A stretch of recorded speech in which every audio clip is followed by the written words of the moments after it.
Prime Minister Modi said that it is the culture of the Congress to browbeat and bully others. Prime Minister Modi pointed out that the Congress is only concerned about their self-interest rather than nation's interest. The letter, which was signed by 600 lawyers including Harish Salve, expressed their deep concern about the actions of a vested interest group that they allege is trying to pressurize the judiciary for personal and political reasons. The release of the letter and Prime Minister Modi's reaction to the 600 signatories definitely warrants an interesting discussion. And on this, I'm joined in my studio by legal editor Ashok Bagaria and input editor Brijesh Pandey. But before that, let me play out two important bites in this context. Judiciary के ऊपर किसी प्रकार से दबाव जो डालने की और मैनिपुलेट करने की जो चेष्टा है, पॉलिटिकल पार्टी हो चाहे प्राइवेट पार्टी हो, उससे मैं सहमति जताते हुए मैंने उसमें हस्ताक्षर किए हैं। जहां तक इस ज्ञापन का प्रश्न है, इनका अल्टीरियर मोटिव क्या है मुझे पता नहीं, लेकिन इस बात से मैं बिल्कुल सहमत हूं कि जुडिशरी की गरिमा को टार्निश किया जा रहा है।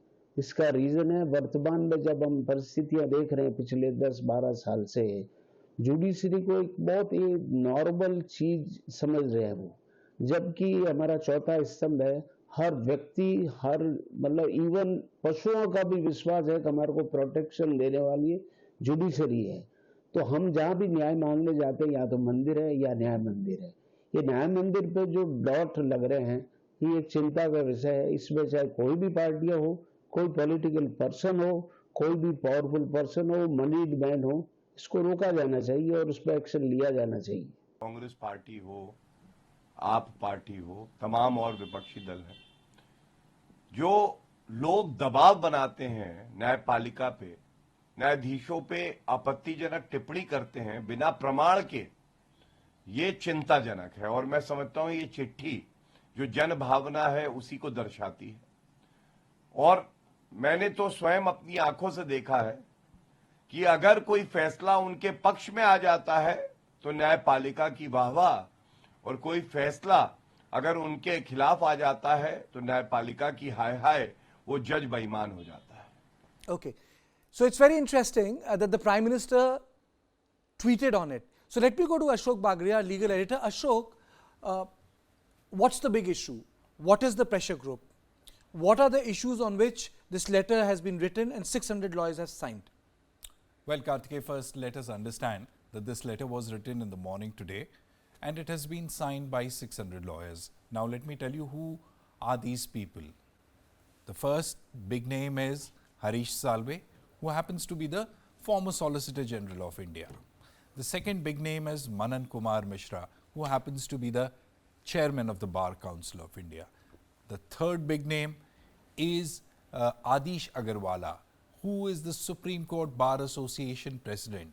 The fourth big name is Pinky Anand, who has been the Additional Solicitor General of India. Now, besides these all stalwarts, legal luminaries, there are other lawyers also who have addressed a letter to the Chief Justice of India. And the interesting bit about this letter, Karthikeya, is the fact that the subject of the letter, which says threat to the judiciary from political and professional pressure, hinting at the fact that the judiciary across the country is coming under attack not just from politicians but also from the lawyers themselves. And in fact, if you read the body of the letter, it points to three important issues.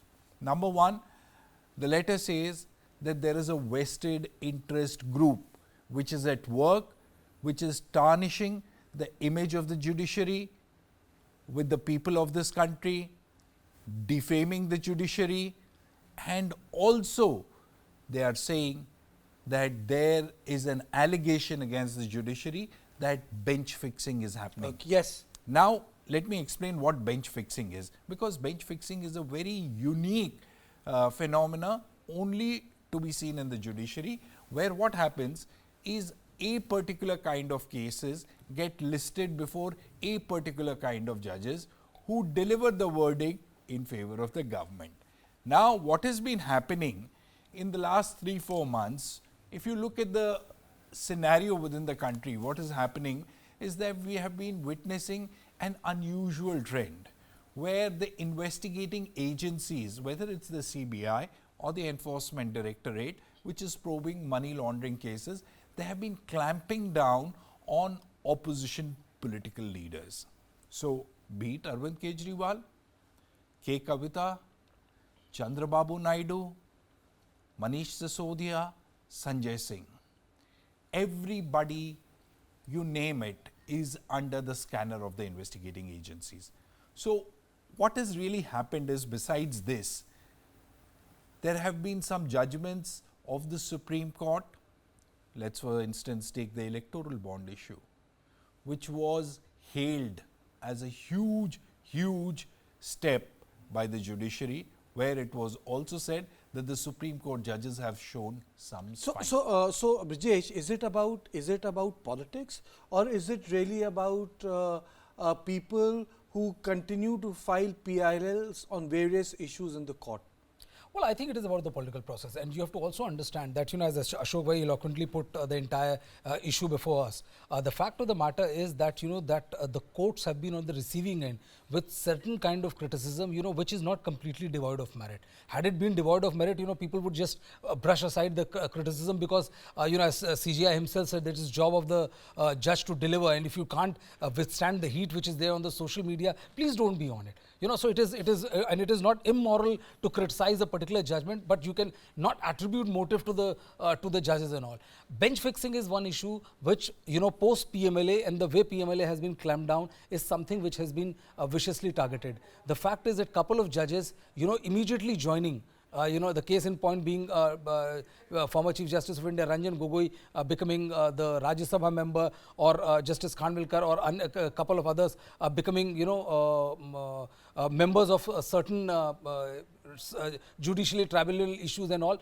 That has added to, that has provided fodder for the onslaught by the opposition party. And this particular letter seems to counter that perception. But remember, the case in point is Calcutta High Court. The Kolkata High Court, where a judge resigned, and the next day he joined a political party, and there was a massive backlash saying that all his judgments But let me tell you, it is not for the first time this has happened.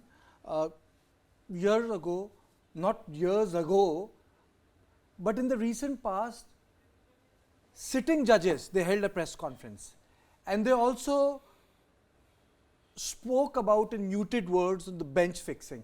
But there is also another dimension to it. The dimension is that the Prime Minister has spoken on the issue of committed judiciary. Can you take us through why Prime Minister spoke about committed judiciary and targeted Congress on it?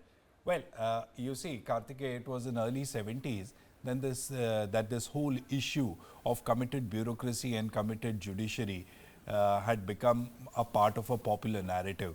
And the then Prime Minister of India, Indira Gandhi, had given a public statement that the bureaucracy in the country should be committed. Now the issue here became that when the Prime Minister says that the bureaucracy or the judiciary has to be committed, you have to understand, committed to what? To the government in power or to the values of the Constitution? So when you talk about the issue of committed bureaucracy or a judiciary, the only commitment a bureaucracy or a judiciary can have is to the Constitution of India and not to the government in power. So, okay, just let me just read out what the Prime Minister said, just to put it in perspective. Prime Minister said, and I read verbatim the tweet of the Prime Minister, because Prime Minister categorically used the word committed bureaucracy, committed judiciary. He said to browbeat and bully others is vintage Congress culture.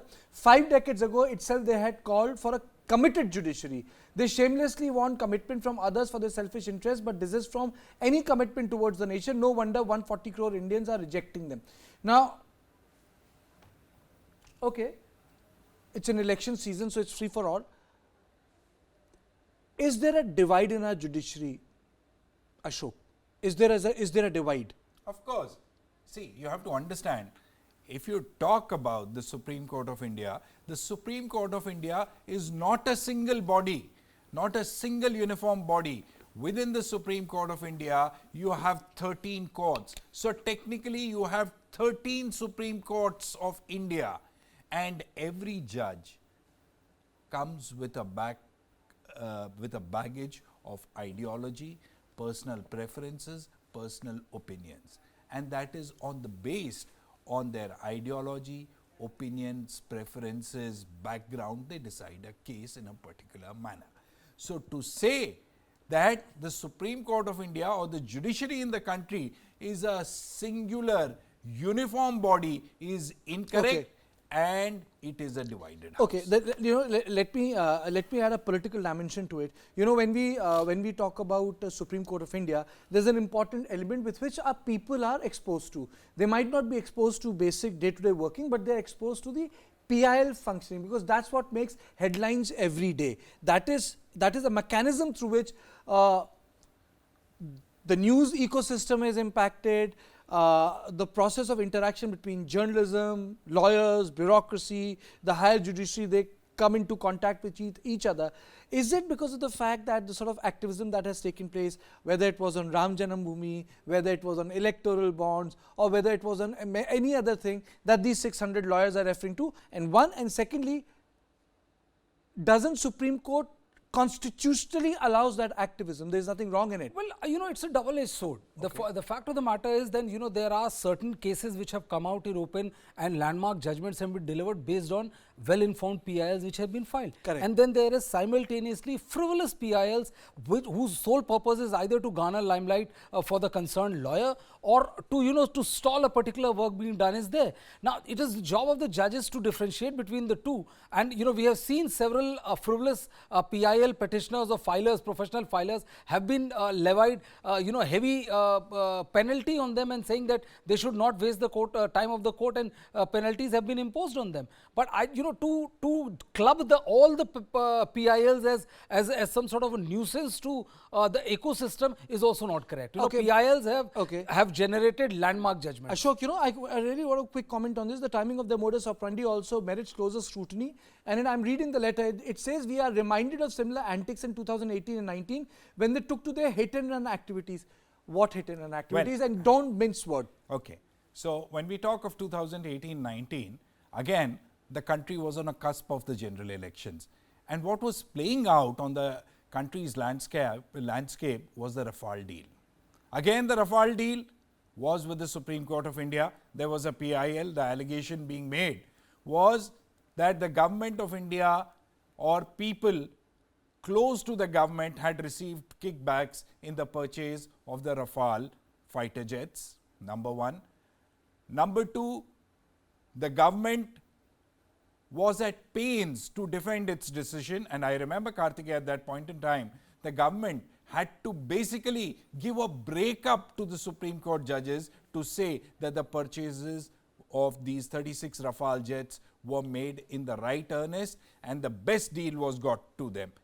Again, cut to 2024, we are again at the threshold of general elections, and what we are looking at is the electoral bond scheme judgment, which has really hit the Bharatiya Janata Party badly. And let me tell you, in fact, during the course of the arguments and the judgments when it was delivered, very interesting. This Solicitor General of India, who represents the government of the Union of India, was very categorical when he said that, look, what is happening is that these people who had filed these PILs are doing it for publicity. They are playing to the popular, they are playing to the gallery, and they wanted to run them down.